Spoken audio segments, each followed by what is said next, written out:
السلام علیکم ورحمۃ اللہ وبرکاتہ۔ بسم اللہ الرحمن الرحیم۔ قرآن حکیم کے 7ویں پارے کی تفسیر کا خلاصہ پیش کیا جا رہا ہے۔ اس سے پہلے بتایا گیا کہ مسلمانوں کے سب سے بڑے دشمن یہودی ہیں، اس کے بعد مشرکین ہیں، اور تیسرے نمبر پہ عیسائی ہیں۔ اب یہ کہا جا رہا ہے کہ ان عیسائیوں میں کچھ قسیس اور رہبان ایسے ہیں جن کے اندر استکبار نہیں ہے۔ استکبار کسے کہتے ہیں؟ کسی آدمی پر حق کو پیش کیا گیا اور وہ سنی انسنی کر دیتا ہے تو اسے استکبار کہتے ہیں۔ میں نے آپ کے اوپر حق پیش کیا، آپ نے اس کان سے سنا، اس کان سے نکال دیا، یہ استکبار ہے۔ شیطان کے لیے یہی لفظ استعمال ہوا ہے۔ اللہ تبارک و تعالیٰ نے اس سے کہا کہ اسجدوا لآدم، آدم کو سجدہ کر، سجدہ نہیں کیا، اس کے لیے کیا ہے؟ فاستکبر، استکبار کیا، یعنی اللہ کے اس حکم کو اس نے اس کان سے سنا اور اس کان سے نکال دیا۔ تو ان نصارہ میں کچھ قسیس اور رہبان ایسے ہیں جن کے اندر یہ استکبار کی خو نہیں ہے۔ یہ قسیس کسے کہتے ہیں اور رہبان کسے کہتے ہیں؟ قسیس کی جمع قسیسون، یہاں آیا، یہ چونکہ انّا کا اسم ہے لہذا قسیسین ہو گیا، اور راہب کی جمع رہبان۔ قسیس کہتے ہیں نصرانیوں کے عالم کو، اس کی جمع آتی ہے قسیسون، اور رہبان کہتے ہیں عیسائیوں کے زاہدوں کو، عابدوں کو، عبادت گزاروں کو، تارک الدنیا لوگوں کو۔ تو ایک عالم ہے جن کے پاس علم ہے، اور ایک ہے جنہوں نے اللہ کے لیے دنیا کو چھوڑ دیا ہے، تارک الدنیا ہے، وہ رہبان ہے۔ تو ان نصارہ میں یہ دو لوگ ایسے ہیں، دو قسم کے لوگ جن کے اندر استکبار نہیں ہے کہ اگر حق پیش کیا جائے تو سنی انسنی کر دیں، انہی کا تذکرہ ہو رہا ہے۔ وَإِذَا سَمِعُوا مَا أُنزِلَ إِلَى الرَّسُولِ تَرَىٰ أَعْيُنَهُمْ تَفِيضُ مِنَ الدَّمْعِ مِمَّا عَرَفُوا مِنَ الْحَقِّ يَقُولُونَ رَبَّنَا آمَنَّا فَاكْتُبْنَا مَعَ الشَّاهِدِينَ۔ اللہ، اصل میں جب کفار قریش نے مکہ کے مسلمانوں پر عرصہ حیات تنگ کر دیا اور ظلم و ستم کے سارے پہاڑ توڑ ڈالے، تو نبی کریم صلی اللہ علیہ وسلم نے انہیں حکم دیا کہ حبشہ کی طرف ہجرت کر جائیں۔ تو ایک گروپ حبشہ کی طرف ہجرت کر کے حبشہ پہنچ گیا، ان میں حضرت جعفر طیار بھی تھے۔ انہی کو نجاشی، جس کا نام اسحمہ تھا، دربار میں بلایا گیا۔ مسلمان پہنچ گئے اور جعفر طیار پہنچ گئے، تو نجاشی نے اور ان قسیسین اور رہبان نے ان سے قرآن پڑھنے کے لیے کہا، تو حضرت جعفر طیار نے سورہ مریم پڑھنا شروع کیا۔ یہ پڑھتے جا رہے ہیں، اور ادھر نجاشی اور ان کے ساتھیوں کا حال یہ ہے جن میں یہ نصارہ کے علماء اور نصارہ کے رہبان موجود ہیں، ان کی آنکھوں سے آنسو بہ رہے ہیں۔ فیضان کہتے ہیں سیلاب کو، تو ایک ہے آنسوؤں کا آنکھوں میں رک جانا، تو کہتے ہیں آنکھیں ڈبڈبا آئیں، اور ایک ہوتا ہے آنسوؤں کا بہ پڑنا، اور ایک ہے آنسوؤں کا سیلاب آنکھوں سے نکل پڑنا۔ تینوں میں فرق ہے۔ ایک ہے آنکھوں کا ڈبڈبا آنا، یعنی ابھی آنسو آنکھ ہی میں ہیں، اور ایک ہے آنسوؤں کا آنکھوں سے نکل آنا، اور ایک ہے آنسوؤں کا سیلاب نکل پڑنا۔ اللہ فرما رہا ہے یہاں ان کے آنسو آنکھوں میں نہیں ہیں اور آنکھوں سے بہے نہیں ہیں، آنکھوں سے آنسوؤں کا سیلاب جاری ہو گیا. فاضا کا لفظ استعمال کیا گیا. فیضان مانے سیلاب. جب قرآن کو ان لوگوں نے سنا, وَإِذَا سَمِعُوا مَا أُنزِلَ إِلَى الرَّسُولِ, نبی کریم صلی اللہ علیہ وسلم پر جو چیز نازل کی گئی یعنی قرآن, جب انہوں نے سنا تو تَرَىٰ أَعْيُنَهُمْ, اللہ نے ان کی آنکھوں کا حوالہ دیا ہے. اس بچے کو یہاں سے اٹھا دو. یہ آئی کی جمع ہے آئیز, پلیورل ہے اس کا. آئی مینس آنکھ, سنگولر ہے. پلیورل کیا ہے؟ آئیز. تو عین کے معنی آئی, آنکھ, اور آیون, آئیز. یہ اللہ تبارک و تعالیٰ نے ان کی آنکھوں کا حوالہ کیوں دیا؟ پورے جسم انسانی میں سب سے زیادہ خوبصورت آنکھیں ہی ہوتی ہیں. عورت کیسی بھی ہو, آنکھیں اگر خوبصورت ہے تو اس جیسی خوبصورت کوئی عورت نہیں. یعنی باڈی کے پارٹس میں سب سے بیوٹیفل پارٹ اگر کوئی ہے تو وہ آنکھیں ہیں. اور میں آپ کو بتا دوں کہ اللہ تبارک و تعالیٰ نے آنکھوں کے اندر وہ صلاحیت رکھی ہے کہ ہر جذبے کو ظاہر کر سکتی, کین ایکسپریس ایوری ایموشن, ہر جذبے کو ظاہر کر سکتی ہے. نیند آ رہی ہے, تعجب ہو رہا ہے, غصہ آ رہا ہے, تو آنکھیں ایسی ہیں کہ تمام جذبوں کو ظاہر کرنے کی صلاحیت رکھی ہے اللہ تبارک تعالیٰ نے. آنکھوں سے ظاہر ہو جاتا آدمی مایوس ہے, آنکھوں سے آنسو بہ پڑے تو پتہ چلتا ہے آدمی بہت غمزدہ ہے, اور آنکھیں پھیلا لے بہت غصے میں. اللہ, تو یہ آنکھیں اللہ تبارک و تعالیٰ نے آنکھوں کا حوالہ دیا ہے. جانتے ہیں کیوں؟ ایک حدیث میں بھی ہے, جو آنکھیں اللہ کے ڈر سے رو پڑے ان کے اوپر جہنم کی آگ حرام ہو جاتی ہے. رو پڑنا, وہاں بھی آنکھوں کا حوالہ دیا گیا. عین بکت من خشیت اللہ, اللہ کے ڈر سے اگر آنکھ رو پڑے, آنکھوں سے آنسو بہ پڑے, تو جہنم کی آگ حرام کر دی جاتی ہے اس کے اوپر. آپ دیکھ رہے ہیں آنکھوں کا مقام کیا ہے پورے بدن انسانی میں. اللہ تبارک و تعالیٰ نے انہی آنکھوں کا حوالہ دیا ہے. کیا کتاب ہے یار, دل نہیں کہا, آنکھیں کہا ہے. آنکھیں جو دنیا کے ہر جذبے کا اظہار کر سکتی ہیں. ایک مفسر لکھتا ہے,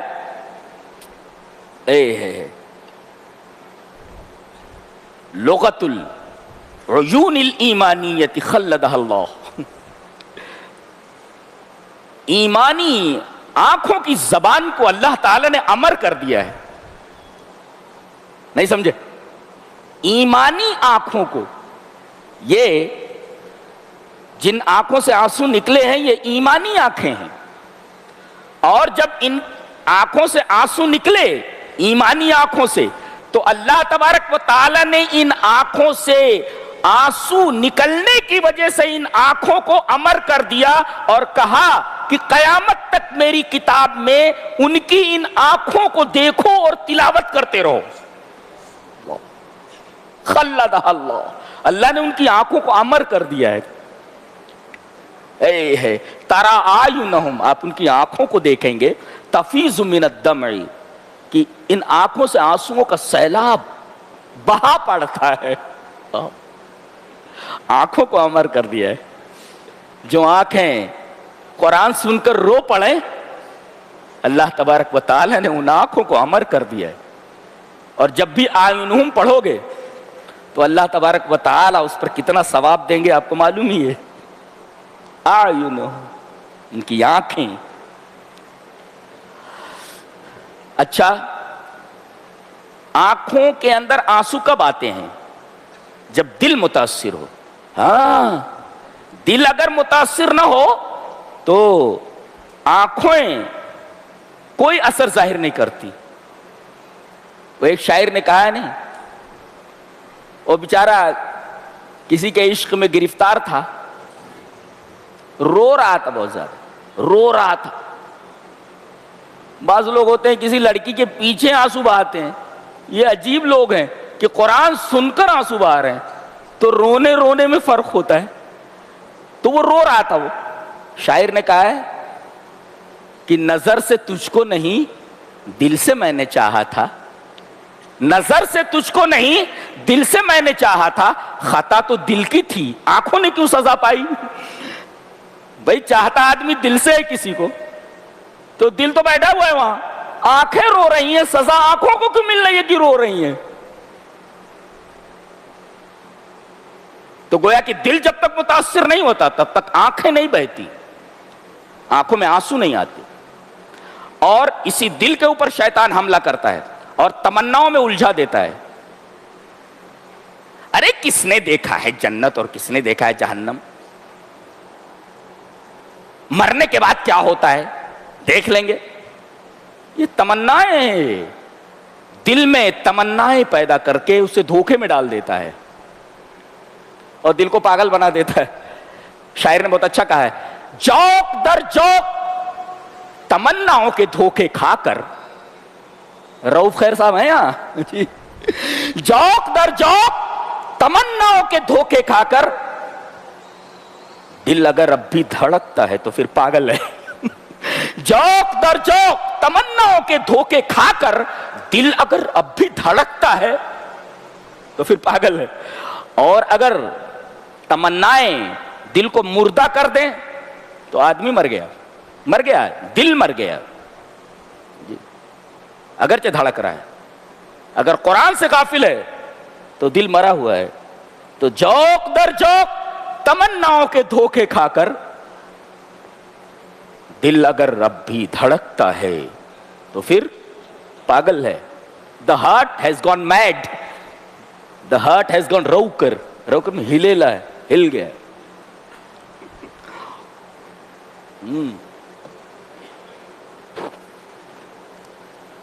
تو یہ آنکھوں سے آنسو نکل پڑے.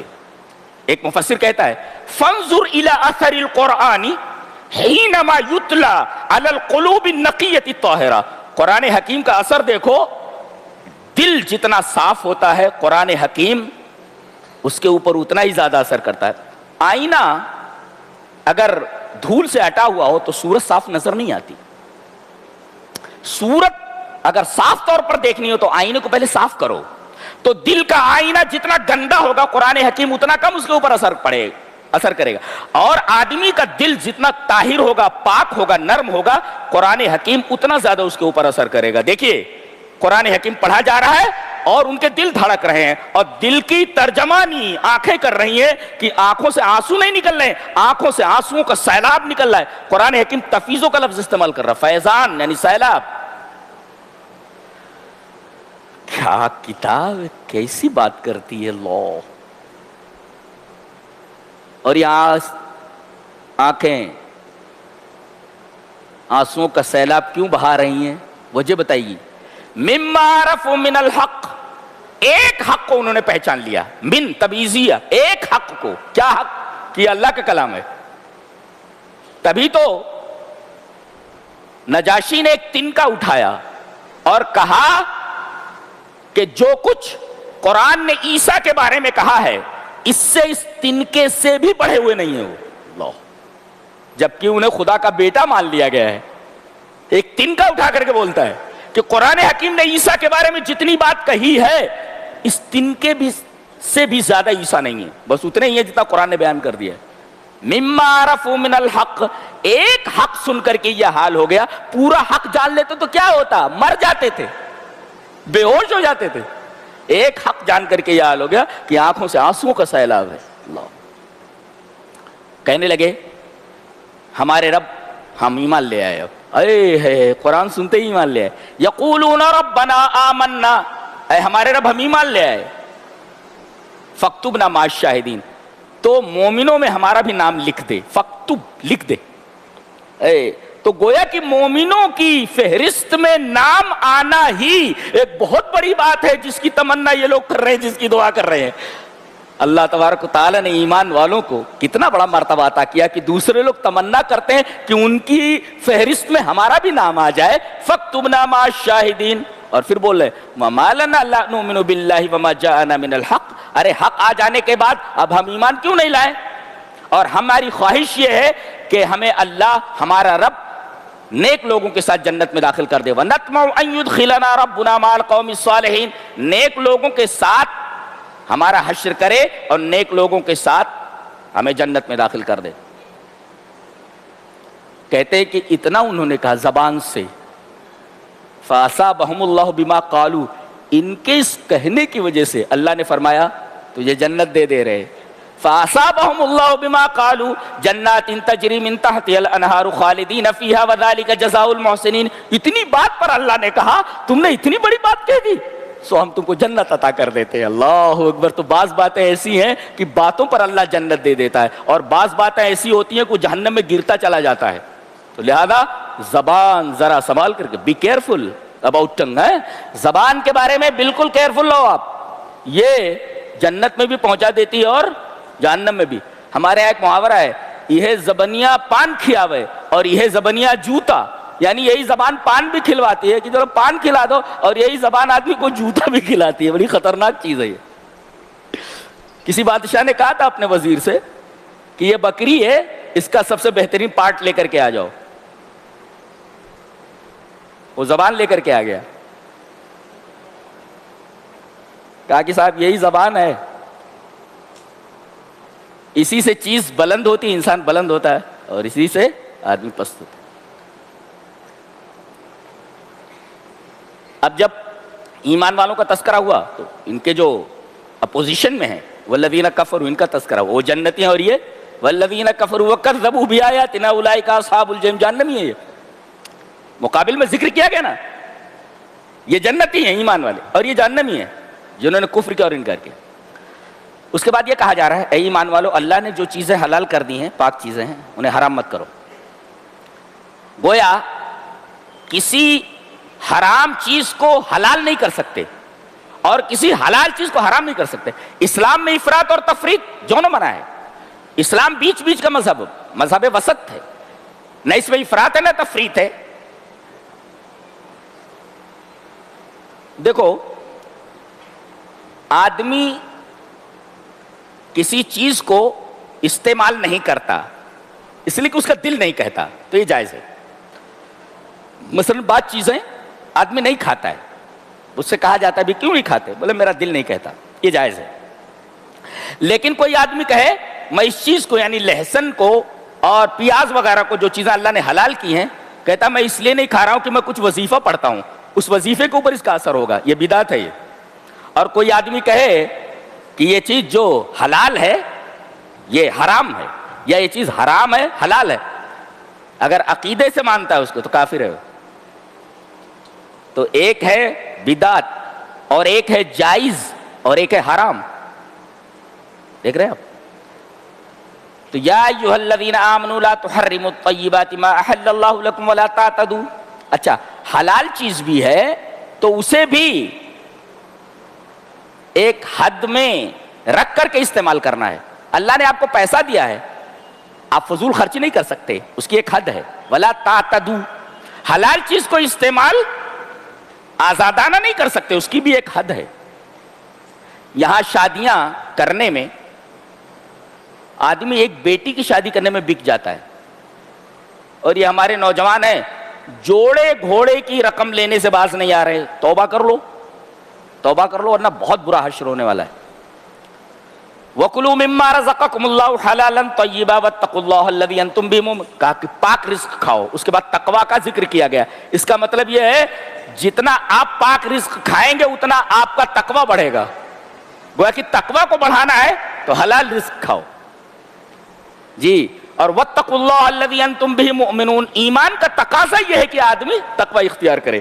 گویا ایمان کا تقاضا یہ ہے کہ آدمی اللہ کے حرام کردہ چیزوں سے بچے، تقویٰ اختیار کرے، اور جتنا آدمی حلال رزق کھائے گا اتنا تقویٰ بڑھے گا، یہ آیت کریمہ کہہ رہی ہے۔ اس کے بعد قسم کا بیان ہے۔ قسم تین طریقے کی ہوتی ہے، ایک ہوتی ہے یمین لغو، یمین مانے قسم، لغو قسم، یمین لغو، اور ایک ہوتا ہے یمین غموس، ایک ہوتا ہے یمین منعقدہ بما عقدتم الایمان۔ یمین لغو کس کو کہتے ہیں؟ اس پر اللہ مؤاخذہ نہیں کرتا، اللہ فرما رہا ہے لا یؤاخذکم باللہ باللغو۔ آدمی کی عادت ہے اللہ کی قسم ایسا نہیں، اللہ کی قسم ایسا ہے، اللہ کی قسم، اس کی زبان پر قسم رکھی ہوئی ہے تو اس پر اللہ گرفت نہیں کرتا، اس کی عادت ہے قسم کھانے کی، اللہ بولے قسم کھا رہا ہے بار بار تو اس پر گرفت نہیں ہے۔ اور ایک جھوٹی قسم کھا کر کے کوئی محال چیز بولنا، اور اسی طریقے سے جھوٹی قسم کھا کر کے اپنا مال بیچنا یا دھوکہ دینا۔ ٹوٹا ہوا گلاس ہے، قسم کھا کر کے بول رہا ہے بالکل صحیح ہے اور پورے پیسے لے لیتا ہے، یہ یمین غموس ہے، اس پر کفارہ نہیں ہے، اتنا بڑا گناہ ہے کہ توبہ ہی اس کے لیے، کفارہ نہیں ہے اس کے اوپر، توبہ کرے آدمی۔ اور یمین منعقدہ کوئی جائز چیز، اس کا تعلق فیوچر سے ہے، یہ کہے آدمی میں اپنے باپ سے بات نہیں کروں گا، اللہ کی قسم میں اپنے فلاں رشتہ دار سے بات نہیں کروں گا، تو یہ غلط قسم ہے۔ آپ بات کرنا شروع کرو اور یہ جو آپ نے قسم کھائی ہے آپ قسم کا کفارہ دو۔ قسم کا کفارہ کیا ہے وہ بتایا جا رہا ہے۔